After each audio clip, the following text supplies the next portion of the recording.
Lesson 10, you've made it. That's quite a few lessons, you should be very proud of yourself.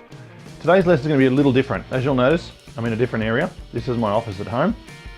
The reason I've decided to record today's lesson in here is because I have the whiteboard and I want to show you a great little shortcut for a beginning guitarist and how you can learn loads of songs. Now, if you learn this system today, which I'm hoping you will because I'm going to break it down very simple, you'll be able to play over 200 songs at your disposal. You can go online, check the progression and learn it, and away you go. Just fine tune it, the next thing you know you'll be playing that song. Now, it is simple, but you still have to work at it, of course. Now, in music, chords that you'll see listed behind me, you should know these chords. They're 4 of the chords that we've learnt in the previous lessons, only 4. Okay, and these chords are all in the key of G or E minor. I'm not going to get too much into music theory this lesson. I want to keep it as simple as possible so you can get out there and start finding songs that you want to learn and play as quick as possible, okay? So I'll keep it simple. I'm also going to show you 2 different types of strumming at the end of the lesson. I'm going to break them down very simple, and these are a generic sort of strumming pattern that you can use for many songs, and challenge yourself to try and make them suit different songs, okay, and alter them, make them your own. But I'll give you the bare bones of them, how I do them and the way I teach them, and see how you go with them. You might not like them, not, that's fine. I'll teach you some different ones later on, but these are great for beginners and they're easy to get your hands going with them, so, and learn some rhythm and timing. So now, these 4 chords, as I said, you know these 4 chords, G, C, D, E minor. Now, online, when you look up 4 chord songs and 4 chord progression songs, they will be written in Roman numerals. So it's important you familiarize yourself with Roman numerals. I is 1. IV is 4. So 5 take away 1 is 4. V is 5 and V plus 1 is 6. 5 plus 1 is 6. Just in case you don't know Roman numerals, it's possible, I don't know. Okay, and you'll notice that the V1 is written a little bit smaller. That's just to emphasize the fact that it's a minor chord, okay? Make sense? Okay, because normally in Roman numerals you wouldn't write that in a lower case, it would be just V and 1. Anyway, not important. So the smaller V1 is a 6, is E minor.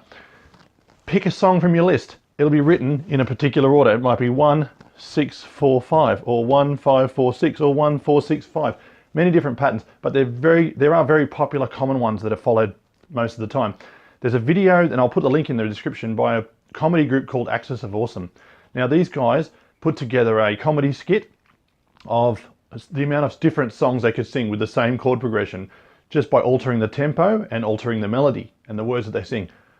Again, follow the link, it'll be in the description below. It's a bit of a laugh, but it's also quite interesting, and it'll prove my point that you can play many songs. The last time I checked, there was over 200 I could find online, and some of them were very popular, and you'd be very surprised. So give them a go.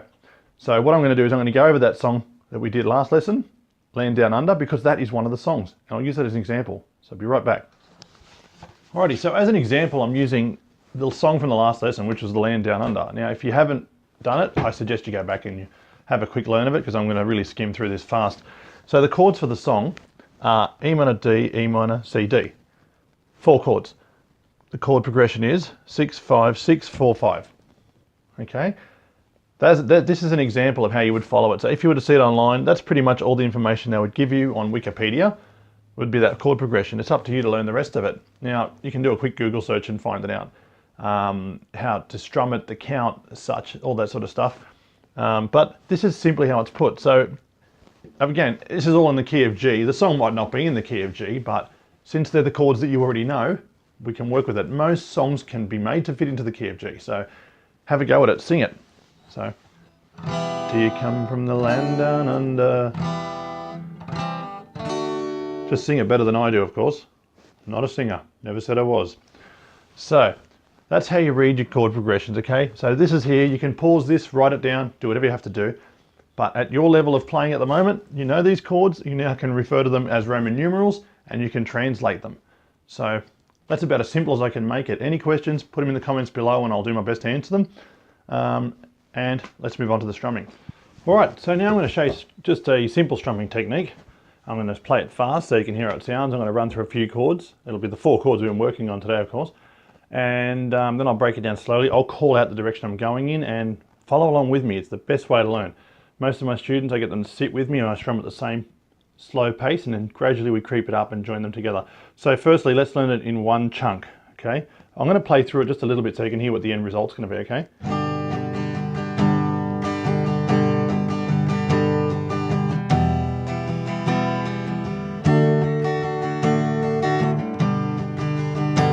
Right, quite a simple strumming pattern, but if no one breaks it down for you, you'll never know. So I'm going to break it down for you now.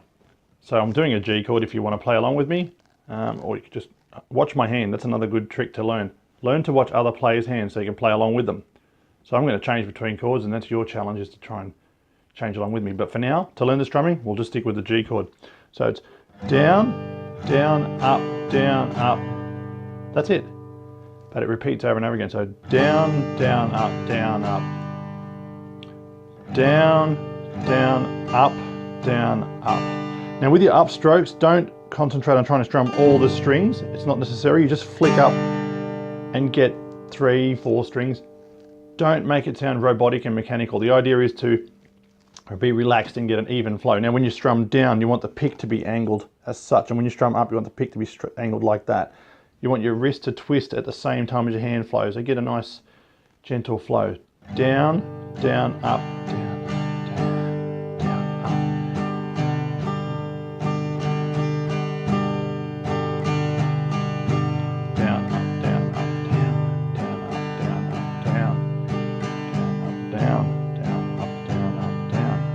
I'll do it slow again.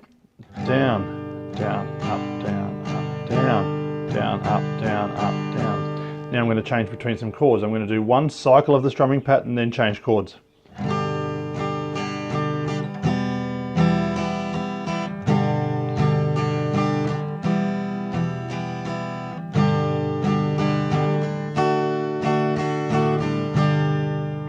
Okay. That's simple strumming number 1. All right, strumming number 2. It's very similar to one that we learned in one of the earlier lessons for the Pearl Jam song. Okay, it's 2 downs, 2 ups, and a down up. Okay, that's the simplest way I can put it. But there's accents, there's feels, and there's different timing, and you'll see what I'm getting at. But I'll give you an example to start it off with some random chords of the 4 a bit behind me, of course. So.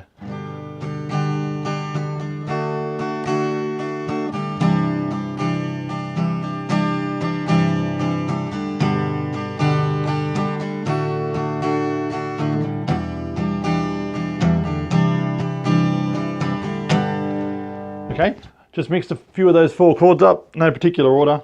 Started to sound like a song, didn't it? Okay, so if you are an avid songwriter and you want to make some songs up, these 4 chords are great for that. And throw in one of these strummings and you've got yourself a song. Not hard to do. Okay, many great songs written with these 4 chords, and many more will be, I'm sure. So let's break that strumming down. So we've got 2 downs, 2 ups, and then a down up. It's important you do the directions the way I do them, and the reason why is because it will encourage that timing. Okay, because when you do 2 ups, your hand has to move around. That creates a delay, and that's what gives the strumming its authentic sound. Okay, so 2 downs, up, up, down, up. So there's a bit of a pause between the 2 ups because of my having to move, and I do enforce it a little bit as well because it gives it that sound. So down, down, up, down, down, down, up, down, up. Just like the other strumming, it continues on and flows over and over again. But you have to get that timing, that feel. So strum along with me. I'll go nice and slow. 2 downs, 2 ups, and a down up.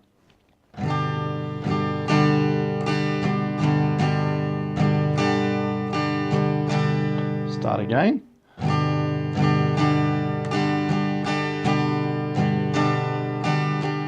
Down, down, up, down, down, up, down, up. Okay, although I can't see you, a common problem that I get with some students is they don't strum all the way down. The scratch plate is here for a reason, okay? It's okay to hit the guitar every now and then with your pick. As a beginner, I'd suggest just make sure that your pick touches the guitar after you strum down. That'll make sure that you've strummed all the strings. Some people flick away as they strum. So your goal is, we don't want to be hitting the guitar all the time, but as a beginner, just tap it a little bit, just to confirm that you're strumming all the strings. And when you strum up, as I said with the last strum, flick up. Don't try and get all the strings, it's not necessary. We do want all the higher, brighter strings. We don't want those big loud strings because we just got them on our down strum. The idea is we're dividing the guitar into 2 halves to get that interesting sound. Make sense? That's about as good as I can explain it. That's the reason why we do those things, so that's the reason why you should practice them that way, okay? There's only 2 types. Just some tips. Hope you go well with it. Good luck. Look up the songs, and if you do get any good, interesting songs, mention it. Tell me in the comments. Love to hear about it. Thanks again. Bye.